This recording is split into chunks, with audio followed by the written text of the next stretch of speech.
Lainnya itu bersyarat. Kalau saya sehat, kalau saya, ya banyak orang kan janji-janji seperti itu kan.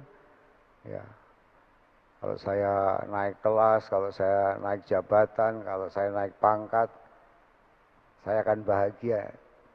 Ya nggak naik-naik pangkat, jadi kapan bahagianya? Kasihan. Jadi hidup rohani itu hidup yang sungguh-sungguh merdeka, penuh dengan kasih, penuh dengan kebijaksanaan, penuh dengan kemurahan hati dan seterusnya. Itu memang hidup kita bukan hidup berdasarkan perasaan, bukan hidup berdasarkan pikiran saja, tapi hidup berdasarkan roh. Namanya rohani, ya akhirnya jadi rohadi. Ya.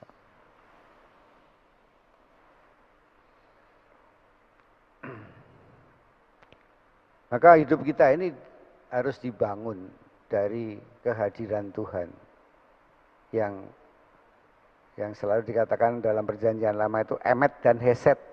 Emet itu berarti kasih, heset setia. Kasih setia Tuhan. Kasih selalu dalam perjanjian lama disebutkan sebagai kasih setia. Kasih yang melekat pada kita. Nah, mari kita mulai dengan melatih suatu kebiasaan baru supaya kita memancarkan aroma kebahagiaan.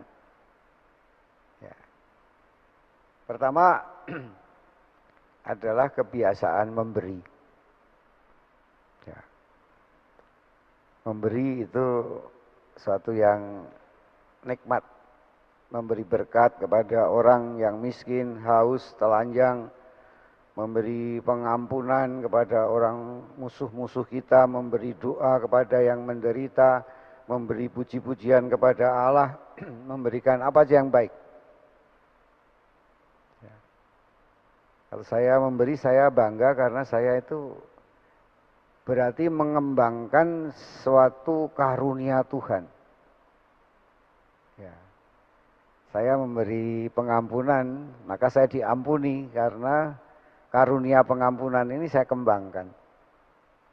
Maka saya dipenuhi pengampunan Tuhan ketika saya memberi pengampunan. Ya. Maka Injil juga mengatakan sesuatu yang sangat luar biasa menurut saya. Barang siapa memberi, dia akan diberi. Ya, semakin kita memberi, semakin kita diberkati gitu. Dan itu sungguh-sungguh terjadi dalam hidup kita sebenarnya dalam beriman. Saya nggak pernah takut miskin karena memberi. Ya. Kalau kita memberi kasih, orang pun mengatakan terima kasih. Kasih kita diterima, dia tersenyum, kita bahagia.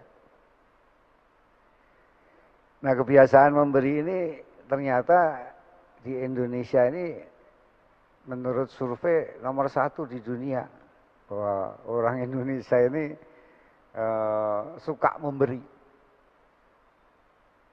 Bahkan kadang-kadang nggak jelas pun diberi juga gitu. Kita mau menyumbang ke Palestina misalnya, dan ternyata malah diselewengkan kepada teroris. Ya. Menarik gitu kan. Saya menarik juga ada doa sederhana yang dihayati oleh saudara-saudara kita Buddha. Namanya doa Metabawana. Jadi doanya singkat. Semoga semua makhluk hidup bahagia. Kalau kamu mau bahagia, berikanlah kebahagiaan lewat doa itu sebanyak-banyaknya. Kalau banyak orang bahagia, pasti kita juga akhirnya menjadi bahagia. Karena begitu sulit, banyak orang yang bahagia pasti akan memberikan kebahagiaannya. Biasanya orang-orang yang bermasalah itu orang-orang yang nggak bahagia.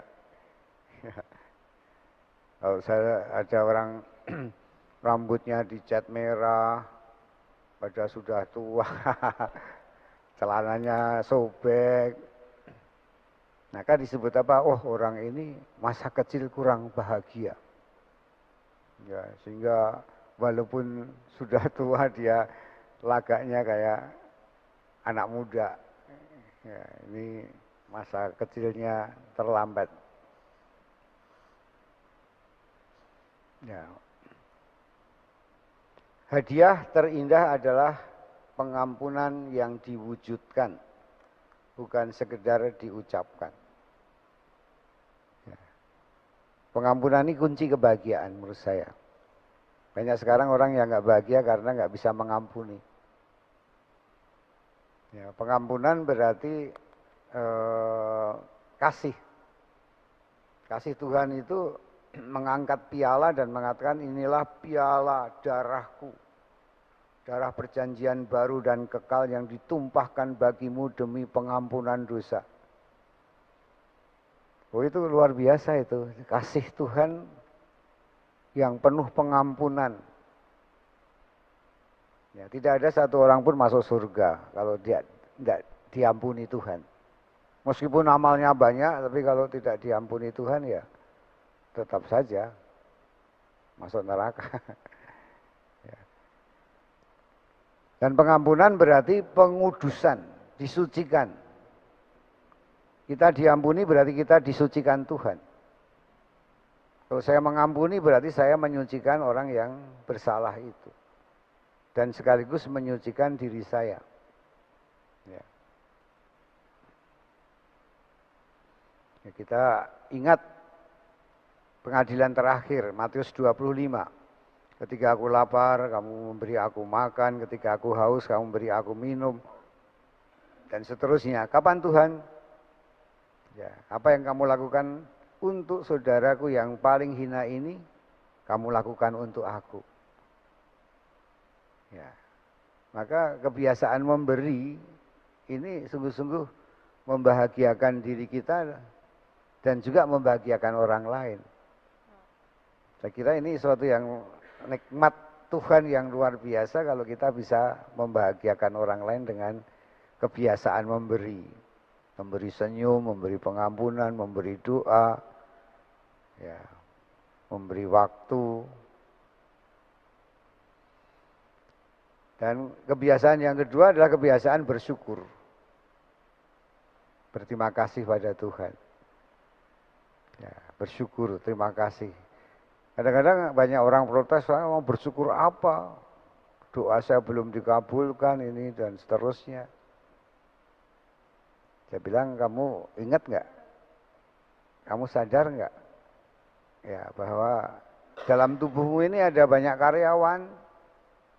Jantung, paru-paru, ginjal, ya, hati, usus, semua bekerja.